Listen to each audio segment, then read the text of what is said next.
I still remember the night I realized my family had already decided I didn't matter. It wasn't loud. It wasn't dramatic. It was quiet.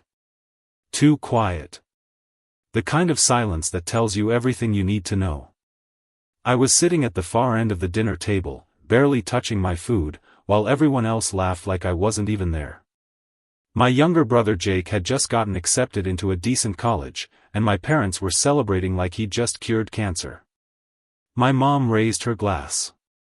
To Jake. We always knew you'd make something of yourself. Everyone clinked glasses. No one looked at me. Not even once. That was the moment something inside me shifted. I didn't say anything. I didn't cause a scene. I just sat there, staring at my untouched plate, realizing that no matter what I did, would always be invisible to them. And somehow, that hurt more than if they had just said it out loud. Growing up, I wasn't the problem child. I wasn't rebellious. I didn't get into trouble. If anything, I tried too hard. Too hard to be noticed. Too hard to be enough. But it never worked. Jake was the golden child. He had the charm, the confidence, the effortless way of fitting into the world. My parents loved that about him. They understood him. Me? I was the quiet one. The one who stayed in his room. The one who didn't quite fit. My dad used to say, "You need to toughen up, Daniel. The real world isn't kind to people like you. People like me." I never asked what that meant. I think I was too afraid to hear the answer. After high school, things got worse. Jake went off to college, and my parents helped him with everything: tuition, rent, even a car. They talked about him constantly, like he was the only child they had. Meanwhile, I stayed home. Not because I wanted to. Because I had no other choice. I worked part-time jobs, trying to save money for community college. I paid for everything myself: books, gas, food. No one offered to help. Not once. Sometimes, I'd hear my mom on the phone, bragging about Jake's achievements. "He's doing amazing," she'd say. "We're so proud of him." She never said that about me. Not even when I worked double shifts just to keep myself afloat. Not even when I got accepted into a small tech program I had paid for entirely on my own. To them, I wasn't impressive. I was just there. So I stopped trying to impress them. I stopped expecting anything. And slowly, quietly, I started building something for myself. It began in my tiny bedroom. An old laptop. A shaky internet connection. And a lot of sleepless nights. I got into coding. At first, it was just curiosity. Something to keep my mind busy. But then it became an escape. A place where effort actually mattered. Where results came from work, not favoritism. I spent hours learning, failing, trying again. No one noticed. No one asked. And honestly, that was fine. Because for the first time in my life, I wasn't doing it for them. I was doing it for me. Years passed like that. Quietly. Silently. Jake graduated, got a corporate job, and moved into a sleek apartment downtown. My parents visited him often, posting pictures online like they were living the dream. Meanwhile, I was still in the background. Still invisible. Until one day. I wasn't. It started with a freelance project. A small company needed help building a simple platform. Nothing huge. But I took it seriously. I worked on it like my life depended on it. And when it was done, it worked perfectly.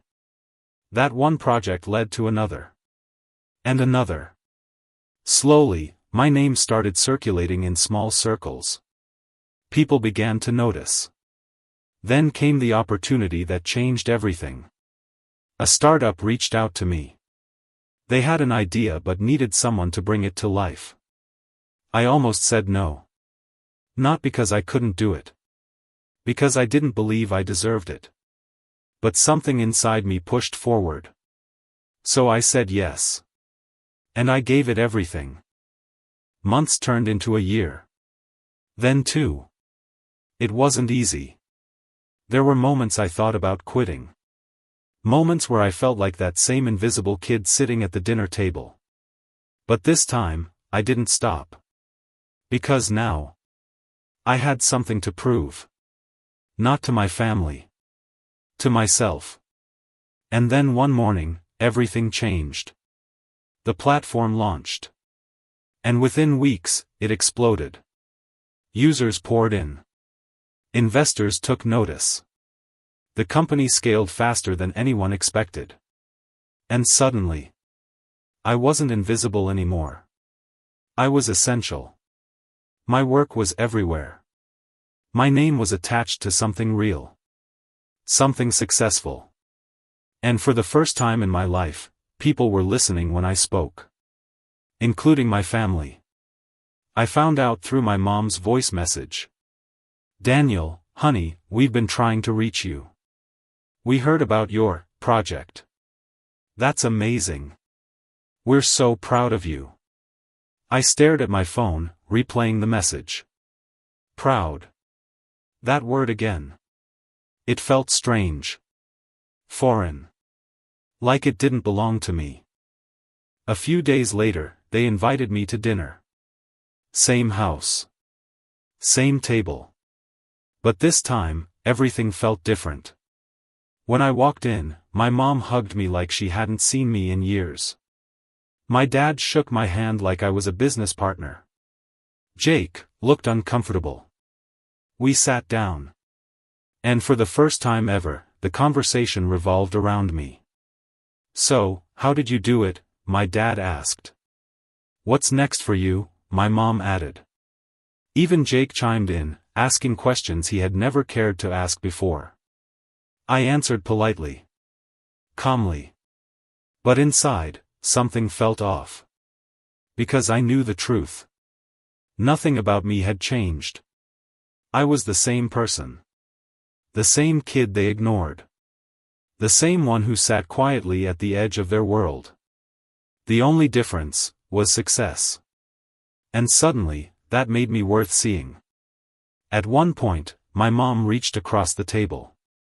"We always knew you had potential," she said softly. I looked at her. Really looked at her. And for a moment, I almost believed her. But then I remembered every ignored moment. Every empty silence. Every time I tried to be enough and failed. And I realized something important. They didn't change. Their perception did. And that wasn't the same thing. Dinner ended with smiles and promises to stay in touch. But as I walked out of that house, I felt lighter. Not because they finally noticed me. But because I no longer needed them to. Success didn't fix the past. It didn't erase the years of feeling invisible. But it gave me something far more valuable. Clarity. I understood now that their approval was never the goal. It never should have been. Because the moment I stopped chasing it, everything else fell into place. Weeks later, my life continued moving forward. The company grew. New opportunities opened up. I moved into a place of my own. A quiet apartment with a view of the city. No noise. No expectations. Just peace. One evening, as I stood by the window, watching the lights flicker across the skyline, my phone buzzed again. It was Jake. "Hey," the message read. "Can we talk?" I hesitated. Not out of anger. But because I wasn't sure what there was left to say. Still, I agreed. We met at a small coffee shop downtown. He looked different. Less confident. More real. "I didn't get it before," he admitted. "I thought everything would just work out for me. But it didn't." I listened. Quietly. He continued, you built something from nothing. I respect that. That word again. Respect. It hit differently this time. Not because I needed it, but because it came too late to matter. I'm glad you see it now, I said calmly. And I meant it. But I also knew something he didn't. That my journey was never about proving him wrong. Or proving them wrong. It was about proving to myself that I was never what they thought I was. Never invisible. Never less. Just, overlooked. And sometimes, being overlooked is exactly what gives you the space to become something more. As we sat there, the silence between us wasn't heavy anymore. It was peaceful. Because for the first time in my life, I wasn't waiting to be seen. I already was. And I didn't need their permission to believe it. When I walked out of that cafe, I didn't look back. Not out of resentment. But because I had finally moved forward. And that was something they could never take away from me.